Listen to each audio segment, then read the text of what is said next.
اب ہم دیکھنا چاہتے ہیں پریکٹیکلی کہ جنہوں نے عقیدہ اہل بیت اطہار کے خلاف ان سے لیے بغیر، ان سے پوچھے بغیر بنایا، تو وہ عقیدہ کیا ہے، اور جو اہل بیت اطہار نے عقیدہ دیا وہ کیا ہے۔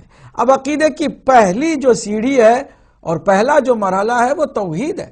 امت مسلمہ، تمام مسلمان اس پر اتفاق کرتے ہیں کہ عقیدہ توحید جان دین ہے، روح ہے، اسلام ہے۔ توحید کے بغیر تو کچھ بھی نہیں ہے۔ توحید کا عقیدہ نہیں تو اس کا وجود ہی بے معنی و بے مقصد ہے۔ ہر مسلمان کلمہ پڑھتا ہے، لا الہ الا اللہ وحدہ لا شریک لہ، اس میں کسی کو کوئی شک نہیں ہے کہ تمام اس مرحلے پر متفق ہیں، لیکن اللہ کی صفات کو لے کر کے جنہوں نے اہل بیت سے توحید نہیں سیکھی، انہوں نے اللہ سبحانہ تعالی کو انسان کی صورت میں، ہاتھ اور پیر کے ساتھ، اور ایک کرسی پر، اور حتیٰ یہ کہ وہ قیامت کے دن ہمیں نظر آئے گا، ہم اس سے بات کریں گے، وہ جہنم کو بھی سیراب کرنے کے لیے نعوذ باللہ من ذالک اپنا پیر اس میں ڈال دے گا۔ یہ جتنی بھی باتیں صفات پروردگار کے سلسلے میں عقیدے کے طور پر بنائی گئیں، وہ اہل بیت اطہار سے نہیں لی گئیں۔ اہل بیت اطہار نے اللہ کی صفات کچھ اور بتائی۔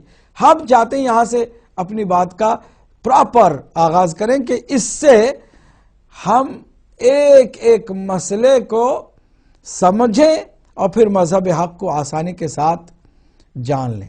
ہمارا صرف علمی اور تحقیقی مقصد ہے۔ اس علمی اور تحقیقی سلسلے میں آپ شریک ہوں گے، آپ کا یقیناً فائدہ ہوگا، نقصان نہیں ہوگا، میں اس کی ضمانت دیتا ہوں آپ کو، گارنٹیڈ ہے کہ آپ کا کوئی نقصان نہیں ہوگا، لیکن فائدہ ہوگا اتنا کہ آپ سمجھ نہیں سکیں گے، سوچ نہیں سکیں گے کہ کتنا فائدہ ہے۔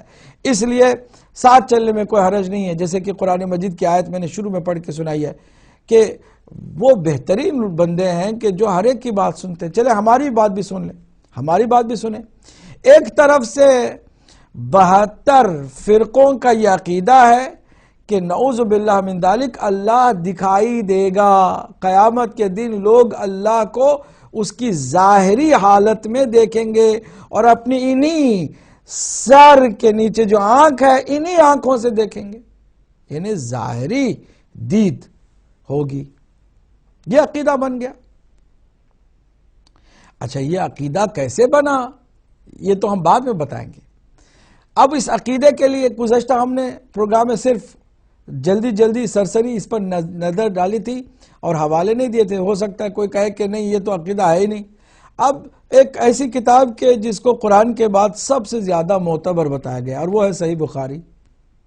اس سے زیادہ تو کوئی معتبر کتاب اہل سنت کی دنیا میں نہیں ہے۔